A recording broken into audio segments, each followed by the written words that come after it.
So hello dear students, कैसे हैं? I hope कि आप सभी अच्छे होंगे एंड अच्छे से अपना तैयारी कर रहे होंगे। तो आज हम आप सभी के बीच लेकर आ चुके हैं क्लास 12 का जो है ना। यहाँ पर देख लीजिए, आपको बता बता के करेंगे। क्या बताएंगे? क्लास 12 का बायोलॉजी का जो है चैप्टर 3, और चैप्टर 3 जो है जिसका नाम है मानव जनन। क्या नाम है? मानव जनन। और मानव जनन में आज हम आप सभी के बीच लेकर आ चुके हैं मोस्ट वीवीआई सब्जेक्टिव, जो कि आपके एग्जाम में सब्जेक्टिव जो चैप्टर 3 से पूछा जाता है, वो सभी सब्जेक्टिव को हम लेकर आ चुके हैं। और इस वीडियो में आपको दिखाएंगे कि हमारे जो सुशिव क्लासेस के स्टूडेंट हैं, क्या है, हमारे जो सुशिव क्लासेस के स्टूडेंट हैं, उन्होंने जो चैप्टर 3 में इमेज बनाई थी, मतलब डायग्राम्स जो बनाए थे, वो भी बहुत अच्छा डायग्राम बनाया। ठीक है, तो वो चीज भी आपको दिखाएंगे कि कितना बेहतरीन तरीका से बच्चे लोगों ने क्या क्या डायग्राम्स बनाया है। और मादा जनन तंत्र का, नर जनन तंत्र का, उसके बाद जो है शुक्राणु का, इन सब चीजों को क्या क्या डायग्राम्स बनाया। तो एक बार आप लोग कमेंट करें कि आपका जो ये चैप्टर 3 कंप्लीट हुआ है, कैसा लगा आपको, क्या चीज समझ में आई। ये पूरा चीजों जो है, जो कि आप नहीं देखे हैं, जो भी ये चैप्टर 3 जो कंप्लीट हुआ, तो डिस्क्रिप्शन में लिंक है, जाकर के आप क्या करें, देख ले। उसमें क्या करना है, डिस्क्रिप्शन में लिंक है, जाकर के पूरा देख ले। और उनमें से हम आप लोगों के लिए मोस्ट वीवीआई जो सब्जेक्टिव है, उनको हम निकाल के लेकर आ चुके हैं। ठीक है, उनको हम क्या कर दिए, निकाल के लेकर आ चुके हैं आपके बीच। तो क्या आज की क्लास के लिए, ये मोस्ट वीवीआई सब्जेक्टिव के लिए, क्या आज आप लोग तैयार हैं? तो एक बार यस कमेंट करें कि यस सर, हम तैयार हैं आज के क्लास के लिए, हम पूरा तैयार हैं। यस कमेंट करें और कॉपी पेन लेकर के बैठे। जिस जिस ऑब्जेक्टिव में हम टिक लगाएं कि ये सब एग्जाम के लिए पूरा वीवीआई है, तो आप उनको क्या करें, जो पढ़े हैं आप नोट्स जो बनाए, उनमें जाके टिक लगा ले या लिख लें कि सर ने हमें ये ऑब्जेक्ट मतलब सब्जेक्टिव बताए हैं, इनको हम बेहतरीन तरीका से तैयारी करना है। एक बार आप यस कमेंट करें कि सर आई एम रेडी, हम तैयार हैं आज के इस सेशन के लिए, आज की इस क्लास के लिए हम तैयार हैं कि आज इस क्लास में क्या करना है, गर्दा गर्दा मचा देना। एक बार कमेंट करें यस सर, फुल रेडी है कि नहीं? Okay okay, very good. तो आज तैयार है ना आप लोग? ओके, चलिए तो अब स्टार्ट करते हैं। सबसे पहला क्वेश्चन आपका क्या है, ध्यान से देखिए। यहाँ पे पहला क्वेश्चन क्या है, यहाँ पे प्राथमिक एवं द्वितीयक लैंगिक जनन अंगों के में अंतर बताना है। किसमें बताना? प्राथमिक एवं द्वितीयक लैंगिक जनन में अंतर बताना आपको। मोस्ट वीवीआई सब्जेक्टिव है। ठीक है, तो क्या बताना आपको? प्राथमिक एवं द्वितीयक लैंगिक जनन में अंतर बताना है। तो देखिए, प्राथमिक अंग, सबसे पहले अगर हम आपको पूछेंगे, बताइए नर का बात किया जाए तो नर में सबसे पहला प्राथमिक जनन अंग कौन सा है? बताइए, आप लोग कमेंट बॉक्स में लिखिए कि सर नर का जो है प्राथमिक जनन अंग कौन सा होता है। जल्दी बताइए कमेंट बॉक्स में, आप लोग लिखिए सर कि ये होता है। क्या होता है? जल्दी जल्दी कमेंट बॉक्स में टाइप कर दीजिए कि सर प्राथमिक जनन अंग ये होता है, चुटकी में, क्योंकि आप लोग पढ़े हैं, है कि नहीं? पढ़े हैं तो जरूर जवाब देंगे। और मादा का क्या होता है प्राथमिक जनन अंग, इन चीजों के बारे में तो देखिए आप लोग को बता देते हैं कि नर का जो होता है टेस्टिस होता है, जिसको वृषण कहते हैं, और मादा का जो होता है प्राथमिक जनन अंग अंडा से होता है। क्या समझ में आया? याद आ गया? वही बायोलॉजी वाला क्लास याद आया कि नहीं? जो पढ़ेंगे वो पक्का आंसर देगा, है कि नहीं? तो चलिए आज हम पढ़ते हैं ये अंतर। देखिए अंतर क्या क्या देना है आपको। सबसे पहले क्या बोला? प्राथमिक जनन अंग। क्या है यहाँ पे? प्राथमिक जनन अंग। तो प्राथमिक जनन अंग में क्या बताना है? तो प्राथमिक जनन अंग, और इधर क्या लिखना है? द्वितीयक जनन अंग। जैसे हम अंतर लिखे हैं, ठीक है, इसी तरीका से आपको एग्जाम में भी लिखना है। ठीक है, जिस तरीका से हम लिखे हैं इसी तरीका से आपको एग्जाम में भी लिखना है, पूरा सजा के लिखना है, बढ़िया से लिखना है। तो देखिए पहला नंबर नर और मादा दोनों का लिखना है इसमें। ऐसा नहीं कि सर खाली नर के लिखेंगे, नहीं, नर और मादा दोनों का लिखना है, प्राथमिक लैंगिक जनन अंग और द्वितीयक लैंगिक जनन अंग। तो चलिए इसमें देखते हैं पहला। देखिए इसमें क्या कैसे लिखना है?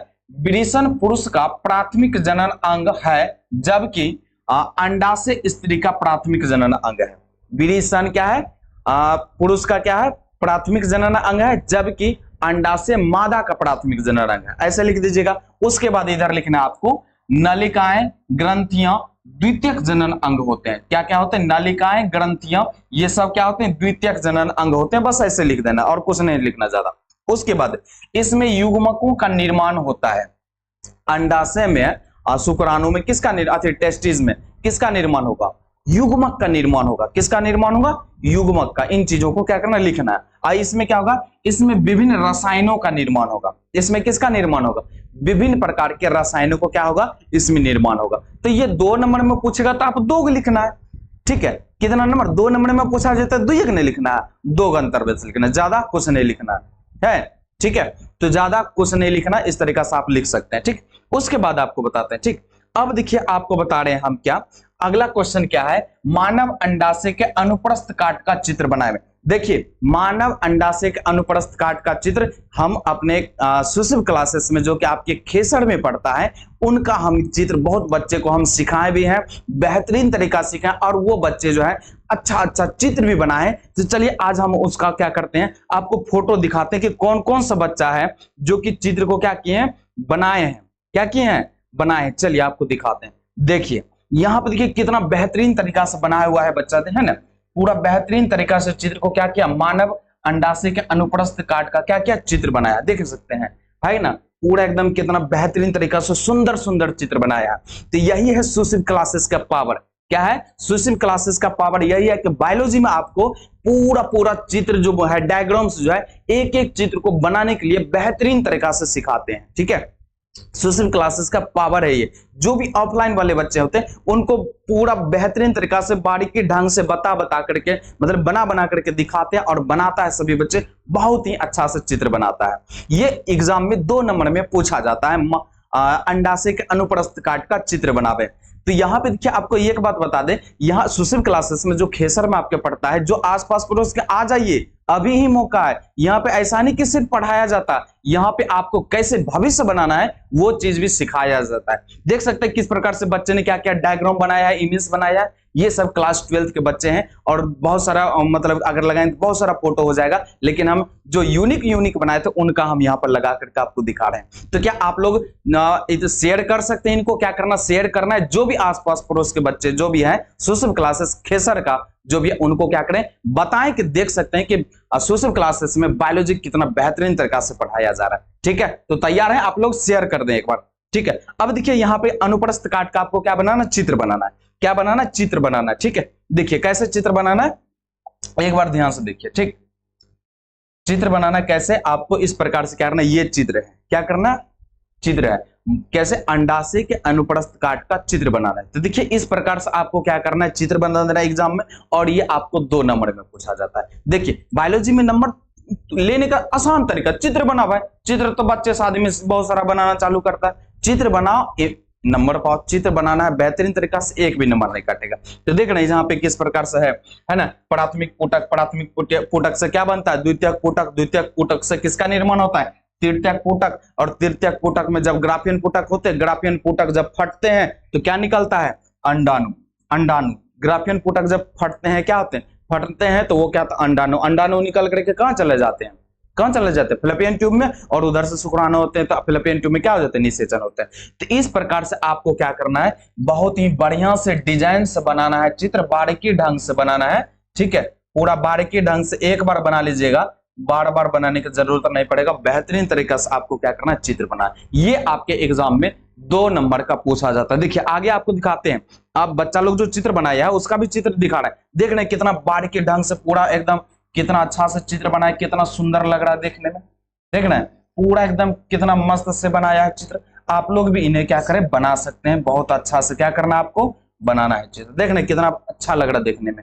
ये सुशिव क्लासेस का पावर है कि डायग्राम से बेहतरीन से बेहतरीन सब बच्चा का आपको दिखाएंगे तो बहुत सारा हो जाएगा। सब बच्चा ऐसे ही क्या किए हैं, बहुत अच्छा अच्छा डायग्राम्स बनाए है ना, देख सकते हैं। ये दूसरा है, ये देखिए दूसरा, ये भी बच्चा देखिए कितना एकदम मस्त बनाया। इस सब का फिक्स है नंबर, 2 नंबर मिलेगा ही, अगर एग्जाम में आ जाए तो 2 नंबर फिक्स है, इसमें उसको मिलेगा ही मिलेगा नंबर, ठीक है। तो ये आप लोग क्या करें, अंडाशय का अनुप्रस्थ काट का चित्र क्या कर ले, फिक्स कर ले, ठीक है। ये बनाना है, सीखना है, आपका एक डायग्राम्स का स्पेशल डायग्राम्स कैसे बनाना है, स्पेशल एक वीडियो लेकर आएंगे, और उनमें हम अपना से खुद बना करके आपको बताएंगे कि कैसे बनाया जाता है। और ऑफलाइन में आइएगा तो और गर्दा तरीका से सिखाया जाता है, ठीक है। अगर आप ऑफलाइन में आते हैं तो और बेहतरीन तरीका से सिखाएंगे डायग्राम्स कैसे बनाया जाता है। 10th क्लास वाले भी बच्चा है जो कि वो भी बेहतरीन तरीका से बनाते हैं चित्र, उनको भी बताएं, बहुत अच्छा अच्छा चित्र बनाते हैं, आपको बताएंगे भी, ठीक है।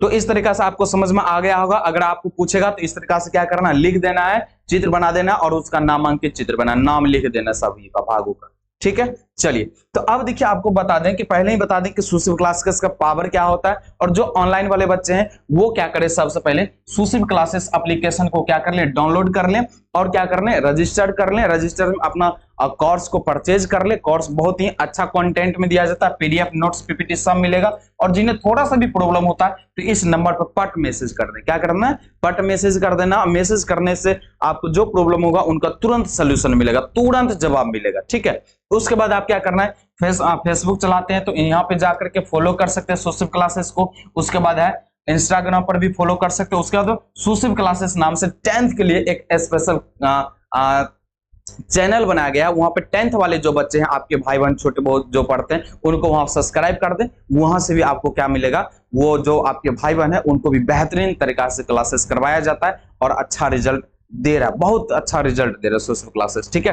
तो आप इन चीजों को बेहतरीन तरीका से जान करके आप उन्हें एडवाइस दे सकते हैं। आपके आसपास पड़ोस में जो भी बच्चे हैं उनको सलाह दे सकते हैं कि भाई वहां पे हर एक सब्जेक्ट का टीचर जो है पूरा बेहतरीन धुआंधार टीचर है, जो कि आपको हर एक सब्जेक्ट में एकदम गर्दा बना देगा, एक नंबर हीरो बना देगा। यहाँ पर ये नहीं कि पढ़ाया नहीं, यहाँ पर हर एक चीज सिखाया जाता है और भविष्य बनाया जाता है सोशल क्लासेस में। ये बात को याद रखना आपको, ठीक है। इसलिए क्या बोलते हैं हम बोलते हैं कि ठोक देंगे कपार में भी, आइए ना सोशल क्लासेस के दरबार में। कोई भी सब्जेक्ट पूरा ठोका जाएगा दिमाग में, है कि नहीं। चलिए, तो अब देखते हैं अगला क्वेश्चन आपके बीच आ चुका है। विरेचन तथा अंडाशय के दो दो काम लिखे। आप लोग को पहले से ही पता होगा जो पढ़े होंगे, विरेचन और अंडाशय कि दो दो काम लिखना है, ज्यादा नहीं लिखना है, बस दो काम लिखना है। नहीं लिख पाइएगा, होगा कि नहीं वो क्वेश्चन। जो पढ़े होंगे ना कहेगा सर जी छोड़ने दीजिए, आगे बढ़िए आगे बढ़िए, है कि नहीं। जो पढ़े होंगे कहते हैं छोड़ दीजिए हम बना लेंगे सर जी। बनेगा कि नहीं बनेगा, आराम से बन जाएगा। तो देखिए बता देते हैं, जो नहीं पढ़े हैं देख लीजिए, जो पढ़वे नहीं किए हैं डायरेक्ट क्या डिस्क्रिप्शन में लिंक है, जाकर के बारे बारे आप देख लें और हर एक क्वेश्चन आपसे बनेगा यहाँ पर। देखिए सबसे पहले अपना जानेंगे विरेचन का कार्य। क्या बोला, विरेचन और अंडाशय का। तो पहले जानेंगे विरेचन का। विरेचन का कार्य क्या होता है, देखिए यह नर युग्मक शुक्राणु का निर्माण करता है। विरेचन किसका निर्माण करता है, नर युग्मक शुक्राणु का निर्माण करता है। उसके बाद क्या करता है, यह नरलिंग हार्मोन को उत्तेजित करता है, अति उत्पत्ति करता है। नरलिंग हार्मोन जो होता है उसको क्या करता है, उत्पत्ति। अब कहिएगा नरलिंग हार्मोन कौन कौन होता है सर जी, टेस्टोस्टेरोन और एंड्रोजन हार्मोन होते हैं। कौन सा हार्मोन होते हैं, टेस्टोस्टेरोन और एंड्रोजन हार्मोन होते हैं, ठीक है। उसके बाद देखिए अंडाशय के दो काम लिखना है। तो बोलिएगा सर यह मादा युग्मक अंडाणु का निर्माण करता है और यह जो है मादा लिंग हार्मोन का निर्माण करता है, जो कि है एंड्रोजन और प्रोजेस्टेरोन। बस चुटकी में याद हो गया होगा। जो पूरा क्लास किए होंगे उसको तो और मजा आया होगा। जो पूरा नहीं देखें तो प्लेलिस्ट में लिंक है, जाकर के पूरा देख लीजिए, मजा आ जाएगा। आप देखिए अब बोलेगा दो काम सर जी पट, हाँ यह जो है अंडाशय अति विरेचन का दो काम सर जी, यह शुक्राणु का निर्माण करता है। दो सर इसमें इसका जो लिंग हार्मोन होता है इसका जो लिंग हार्मोन होता है क्या होता है, टेस्टोस्टेरोन और एस्ट्रोजन होता है सर जी। उसके बाद मादा में जाना है, अंडा से अंडाणु का निर्माण करता है सर जी, है कि नहीं। किसका निर्माण करता है, अंडाणु युग्मक का निर्माण करता है। उसके बाद सर जी एक दो हार्मोन जो है प्रोजेस्टेरोन और एस्ट्रोजन हार्मोन है। कौन सा इसमें, एस्ट्रोजन हार्मोन और प्रोजेस्टेरोन हार्मोन। बताइए है कि नहीं क्लियर, है ना पूरा आसान। जो पढ़ेंगे कहते हैं सर जी छोड़ दीजिए ना, आगे बढ़ जाइए आगे बढ़ जाइए। ये सब क्वेश्चन है, ये सब लॉलीपॉप है कि नहीं। मजा आ गया होगा, आई होप कि आप लोगों को पूरा मजा आ रहा होगा इस क्लास में।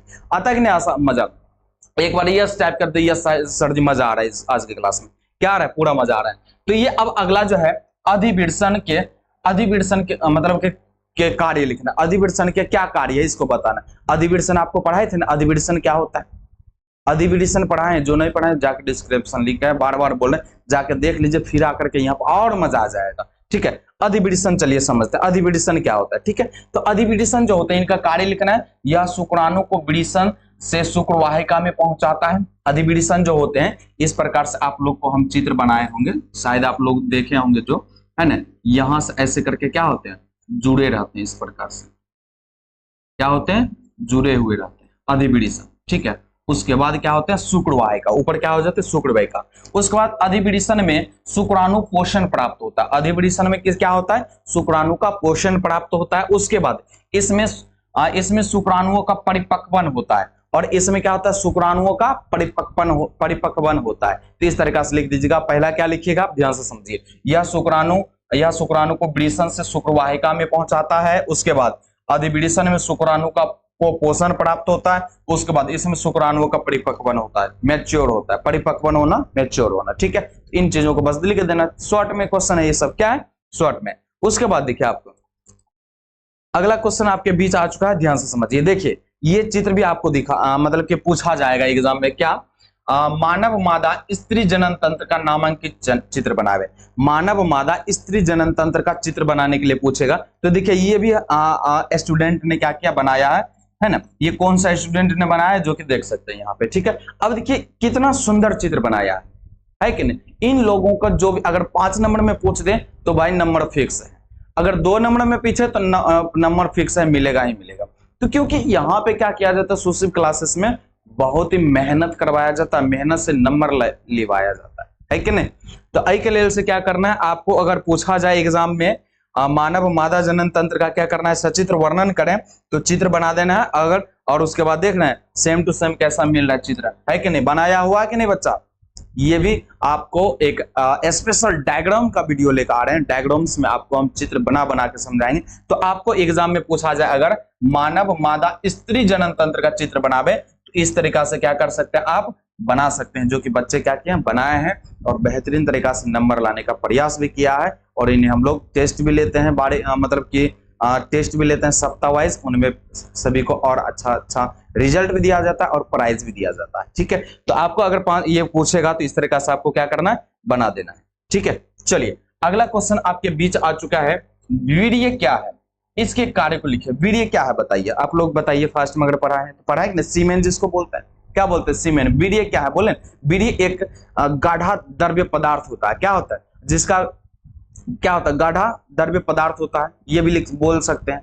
और क्या होता है, ये गाढ़ा होता है, और ये किस कलर का होता है, उजला होता है। कैसा होता है, उजला होता है। तो इसको दो को क्या बोला सीधा, वीर्य क्या है, इसके कार्य को लिखे। तो लिखिएगा, जब कोई पुरुष संभोग के दौरान अंतिम चरण पर होता है तो उनके शीशन मुख से सफेद पदार्थ, है ना, सफेद बोले थे ना, सफेद होता है, सफेद पदार्थ मादा के योनि में स्खलित होते हैं, जिसे वीर्य कहते हैं। क्या बोलते हैं, जिसे वीर्य कहते हैं। तो यहाँ पे समझ में आया क्या बोलना है, जब कोई पुरुष संभोग के दौरान, जब कोई पुरुष संभोग के दौरान अंतिम चरण पे होते हैं तो उनके शीशन मुख से है ना सफेद पदार्थ मादा के योनि में जो दिया जाता है या स्खलित किया जाता है, उसे ही सीमेन कहते हैं या तो वीर्य कहते हैं। ये गाढ़ा होता है, ठीक है। उसके बाद कार्य का बात किया जाए तो देखिए, वीर्य एक तरल माध्यम का कार्य करता है, जिसे शुक्राणु आसानी से क्या करते हैं, मादा के शरीर में पहुंच पाते हैं।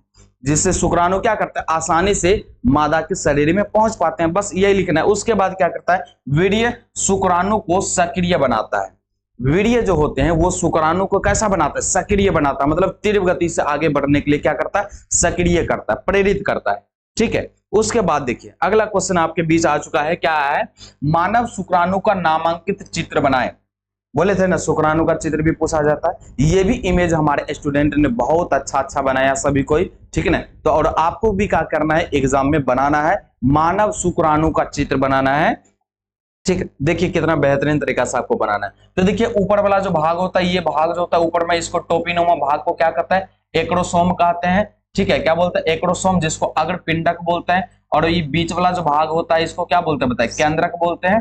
क्या बोलते हैं, केंद्रक। और यहां से लेकर के यहां तले भाग को शीर्ष बोलते हैं। उसके बाद ये वाला भाग को गिरीवा बोलते हैं, और बीच वाला को केंद्रक युक्त गुणसूत्रीय पदार्थ भी बोलते हैं, ठीक है। शॉर्टकट में अगर लिखना है तो यहाँ से इसको मध्य खंड बोलते हैं। उसके बाद यहाँ से नीचा वाला जो भाग हो जाता है, इसको क्या बोलते हैं, पूंछ बोलते हैं।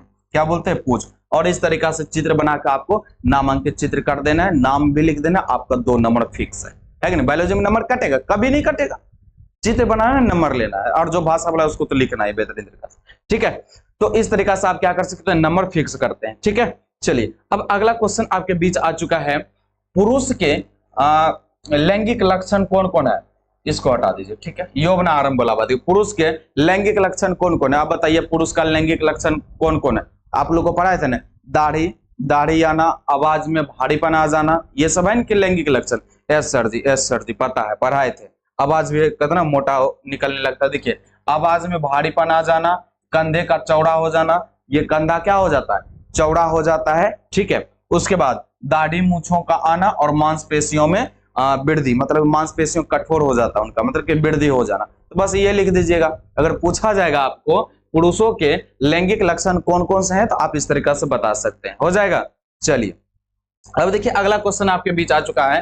मादा जनन तंत्र के कौन कौन से विकार होते हैं, मतलब मादा जनन तंत्र में कौन कौन से विकार होते हैं, कौन कौन से प्रॉब्लम मतलब कि बीमारी होते हैं, इनके बारे में जानना है। ठीक है, तो इससे आगे का चैप्टर जो पढ़ाएंगे उन पे जनन स्वास्थ्य के बारे में, पूरा जनन स्वास्थ्य के बारे में ही है, उसमें आपको पूरा बीमारी के बारे में ही बताएंगे। ठीक है, बीमारी के बारे में ही क्या करेंगे, बताएंगे। चलिए तो अब यहाँ पे समझते हैं पहला, मानसिक अनियमितता।